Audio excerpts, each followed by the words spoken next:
Hi అండి. ఈరోజు special recipe చేపల పులుసు విలేజ్ స్టైల్లో ఇలా చేసుకోండి. సూపర్ టేస్టీగా ఉంటుంది. ఫుల్ వీడియో ఛానల్లో ఉంది, విజిట్ చేయండి.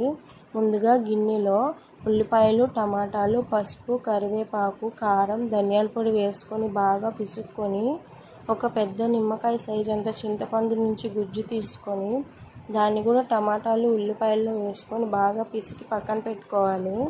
తర్వాత ఒక ప్యాన్లో ఆయిల్ వేసుకొని ఆవాలు, పచ్చిమిరపకాయలు, కరివేపాకు వేసుకొని ఫ్రై చేసుకొని పక్కన పెట్టుకున్న మిశ్రమాన్ని వేసుకొని బాగా కలుపుకొని ఒక మామిడికాయని కట్ చేసి వేసుకోండి.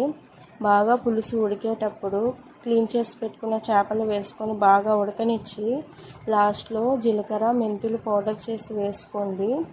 అంతే, చేపల కూర రెడీ.